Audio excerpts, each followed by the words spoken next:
Yeah, Falcon, did he just have like a girlfriend maybe? I know, right? He's like, there's nothing too serious. Nothing too serious. Hey, what's happening, guys? I am your host, Chad. This is my co-host, Maple. And today we are going to be doing our review of Spider-Man Homecoming. Maple, it's your first time watching. Yeah. What'd you think? I actually really like this movie. I think in comparison to the other movies I've seen in Phase 3, it's not the top of my list, but I like Spider-Man as a character. Yeah. So I think I love him, but obviously this is kind of... It wasn't necessarily an origin, but kind of an origin of him into the Avengers. So it's interesting to see because the whole time he's being told, no, you're not an Avenger, to finally we get, great, this is how he fits in, but does he really? And then he can be an Avenger. And then he can be an Avenger, and then he turns it down. Yeah. Well, he thinks it's a test, and he knows he's an Avenger. He has to know. Oh, I think he turned it down, because then Tony's like... He did, but his little smirk when he leaves, you know? Well, I think his smirk was like, I passed the test, and also I could have been an Avenger. Like, I made it. Oh. But I think the whole thing is Tony was totally ready to go and introduce him to everybody as the newest Avenger, and then he turned it down, and he's like, yes, this was a test. And then has to go and tell the whole press release, like, crap. Yeah, never mind, sorry. The proposal thing? Yeah, Spidey boy. I think he was about to go and reveal him as the newest Avenger. And he's like, yeah, it's a test. But it's kind of funny. You just said that you hadn't seen, or no, you just said, yeah, because you're right. This movie did something very wise insofar as being like, you guys are sick of watching Spider-Man origin stories. We know how he becomes Spider-Man. Yeah. But, so they just kind of skipped it in this one, and they start with like, yeah, he's Spider-Man. That's what Civil War was, right? I watched the old, like, I've only seen, Tobey Maguire, and this is all, and I don't really remember, like, the movie so much itself, but I do remember that this was, like, you saw how Spider-Man kind of became Spider-Man. Okay, well, that's good then. And it's him learning his, like, ability. And, how to become Spider-Man. Yeah, how to become Spider-Man. No, that's great, because that means that you understand at least, like, the stuff they're skipping over, which is... Yeah. You know, and the classic kiss while you're up, like, when he's upside down in the elevator, it's like... But I think in this 2002 with Tobey Maguire, it's, like, raining. It's, like, a rainy scene. And it was really sensual. Like, and I was always like, I want a Spider-Man kiss. And then you realize kissing people upside down noses is not... Well, also... It just is not a good way. Also in the rain, he would be, like, going up his nose. Up your nose. Yeah. So romantic. Yeah, just spit your booger water back into my face. Into my mouth, yeah. Yeah, yummy. No. Okay, cool. So, yeah, what did you think of... So, you say you like the character. Yeah, I guess you wouldn't have much of a comparison because you haven't seen this in a long time. But Tom Holland as an actor for Spider-Man, how do you feel about him? He's cool. He's fun. Yeah, like I don't know, his demeanor, and unless he's just good at acting, but part of me feels like he just makes a good Spider-Man. Yeah. I haven't seen Tom Holland act in anything else. I mentioned that with the Patreon a little bit about how, like, anything I've learned about Tom Holland, and then Zendaya is just because they're dating, and it's like kind of against my will, like just through social media. And I haven't really seen them in anything else, but I liked him a lot in this movie. He's so energetic. Yes, yeah. And he's so kind of optimistically helpful. He wants to, like, I'm gonna do the thing. What I think is kind of interesting about this one is that even though it's not a hard origin story of him getting his powers, you still watch him basically become Spider-Man. Yeah. So he starts off with kind of everything. Like, he gets connected to Stark, and he gets all the cool Stark tech. And then even him and his, guy in the chair, Ned, end up unlocking the advanced mode on the suit and stuff like that. So that's all really cool. Right. And it's after he loses all that stuff, because basically, with great power comes irresponsibility, and he ended up not using it right, gets himself in trouble. And then when he does have to go and deal with the villain at the end, he has to do it just with his normal clothing and all stripped down. It was stressing me out. Oh yeah, because it's literally just a zip-up hoodie. I cried in theaters on that part when he's trapped under all the rubble. Yeah, it got me a bit. For a moment, he's just a little boy again. He's not a superhero. Well, and that's his acting. Yeah, his acting was good, because I'm like, God, he's like really portraying like to be just stuck and like calling for help, like a kid, like a little kid, like he's 15. You know? That's the moment where that's the issue that Tony always saw, is that he always kind of sees it like a cosplay thing, and he thinks of like, I'm going to kind of pretend to be a superhero. And that was a moment where it's like, hey man, if you're in for a penny, you're in for a pound. Like, this is real, and you don't get to divert back to like, I need an adult when you get in over your head. Like And even the taste of the deli getting blown up wasn't enough for him to realize it. Yeah. So that moment, he's got that rubble and he's crying for help. And then finally it's like he has this internal like, no, like I am Spider-Man. No one's coming to help. I have to do this. And I think that moment is when he fucking becomes Spider-Man, you know? Yeah. And then he goes and handles the thing. Yeah. And I had talked about that too, saying like his origin...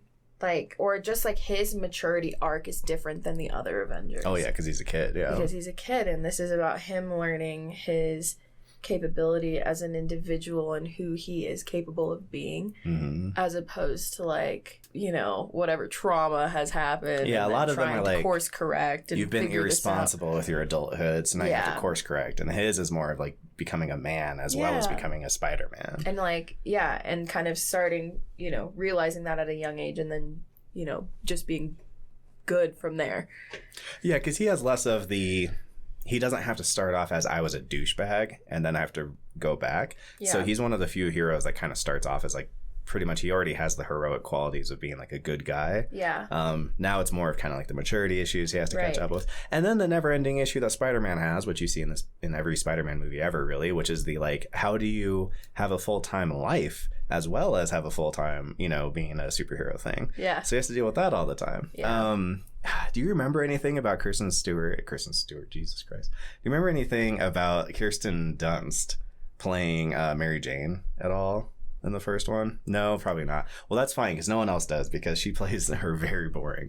Well, wasn't it his neighbor?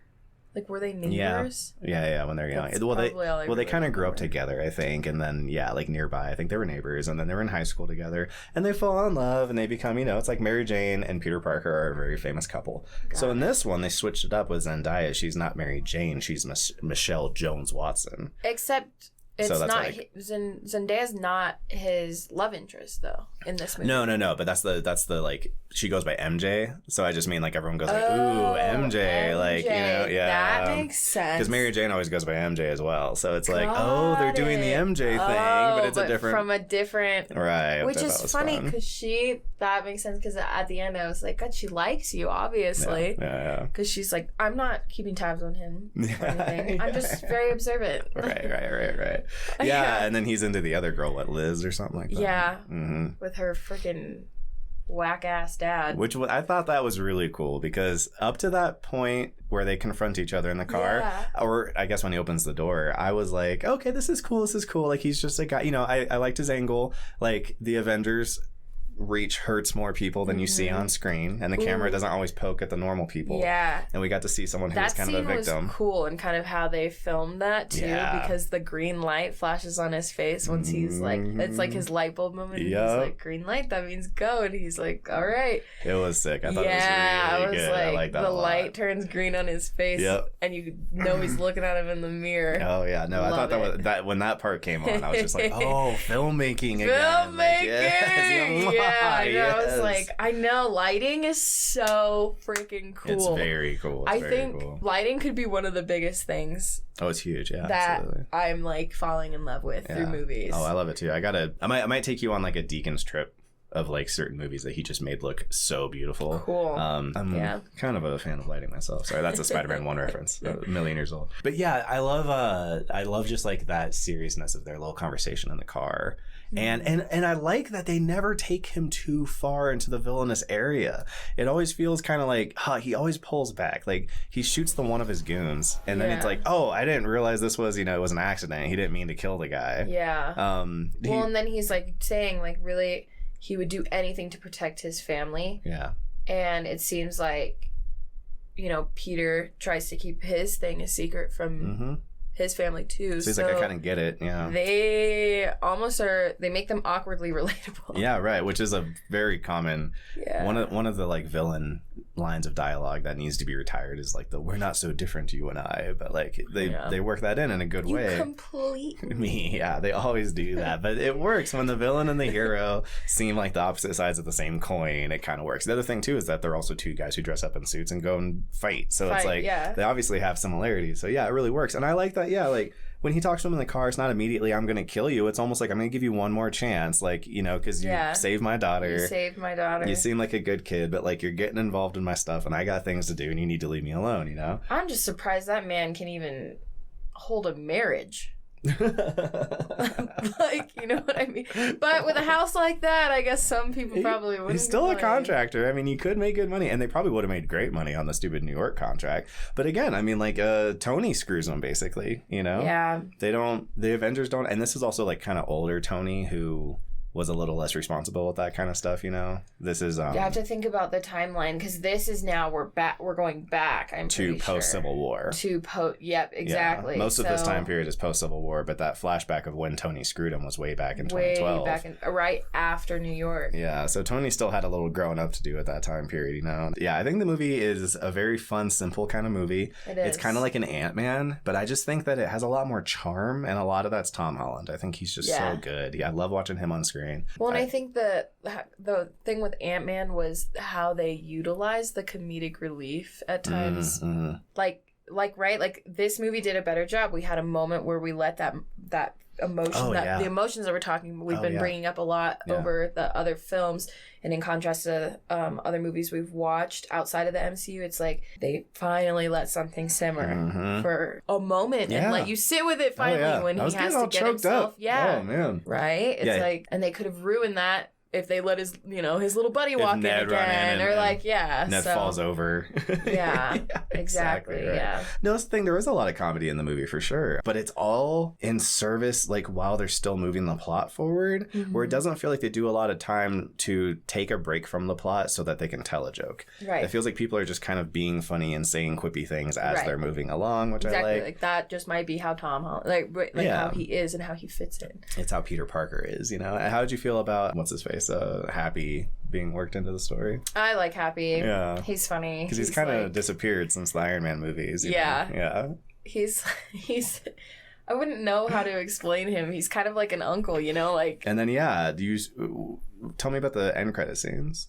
End credit scenes, we have he's walking in the jail past one of the bank heist guys. Yeah. And he's like, I heard you maybe know who Spider-Man is. And he's like, if I knew him, he would be dead. And that's what I mean. That's another one, though. I think he's being, like, a good guy. I think he kind of knows... Yeah, I think he gets... That, like, you know what?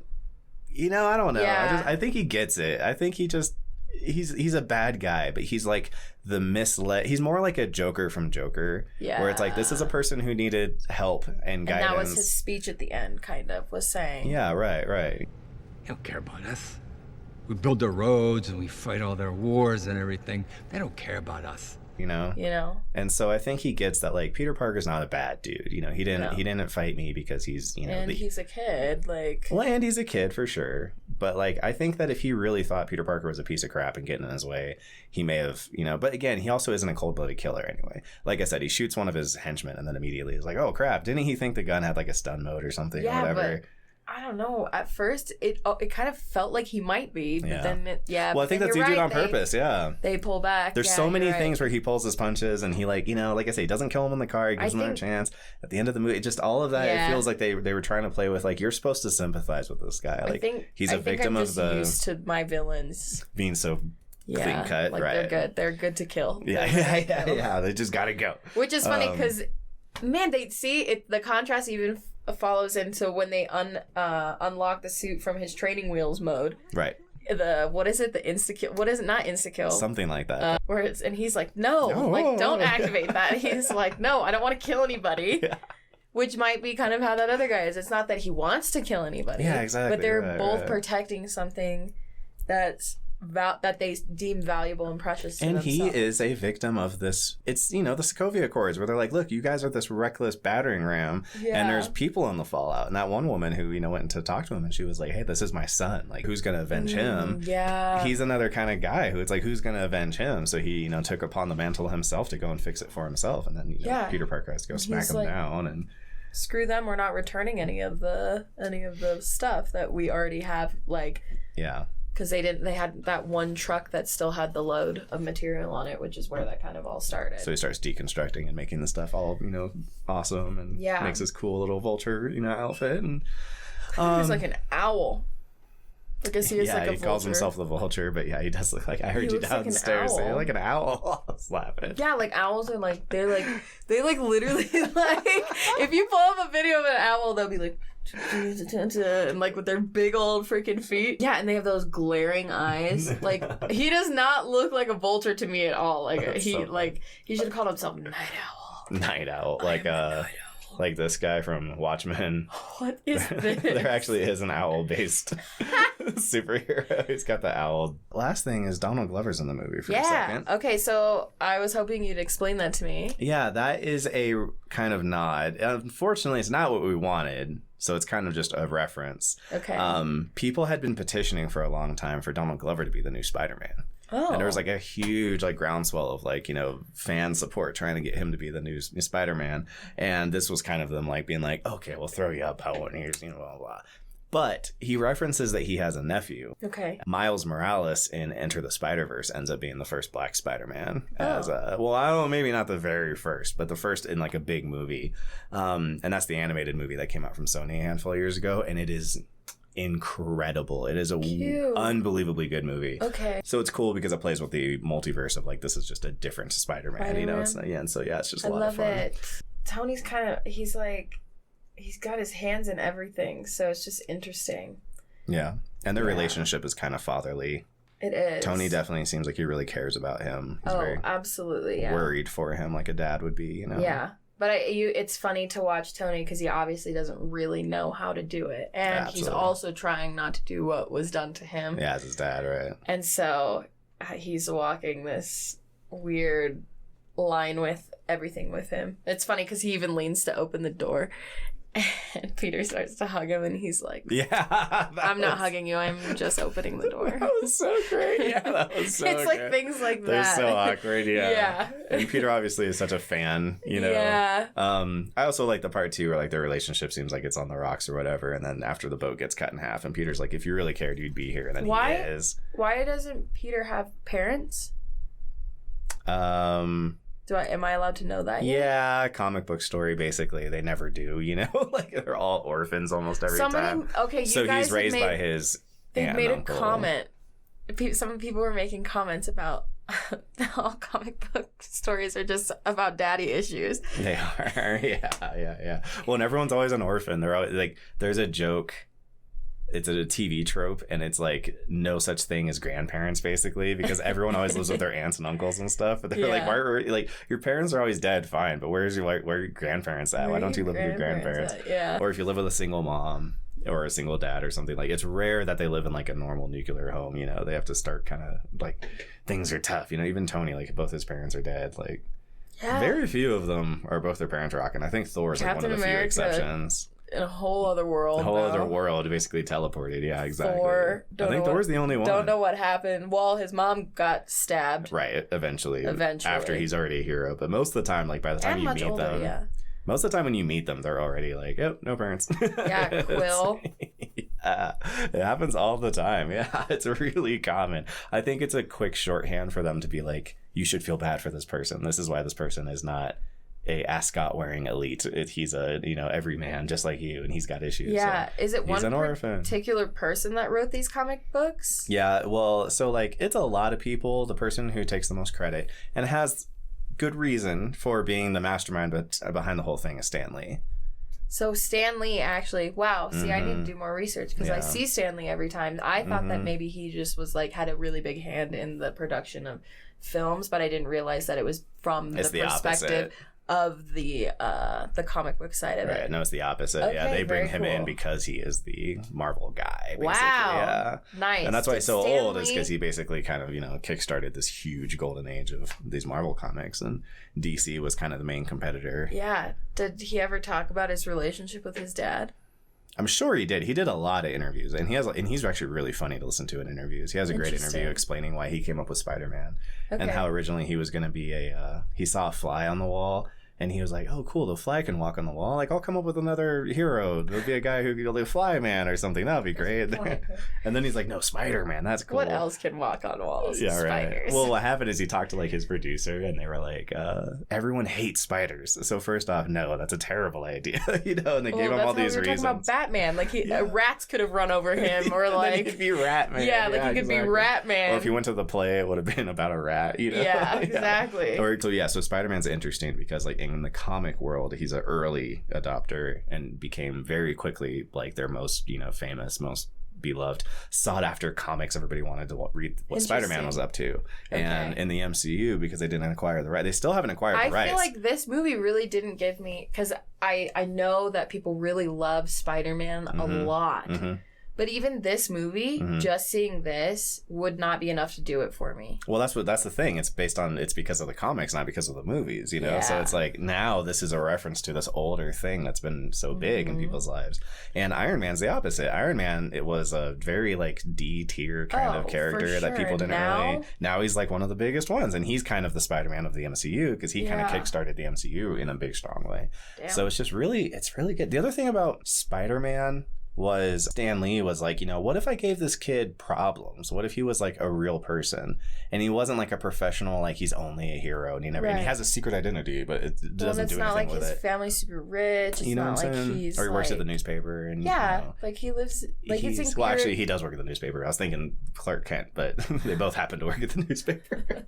But no, you're right. It's like he was like, yeah, what if he like had, you know, chores and daily problems and stuff? And that was another thing. High school crush that he doesn't know how to talk to because he feels awkward. And it's even worse because he finally gets an opportunity and it's like, oh crap, I got to go do Spider-Man stuff now, you know? So well, and then she's like, I know. We're moving. I hope you figure out whatever it is that's bothering you. Yeah.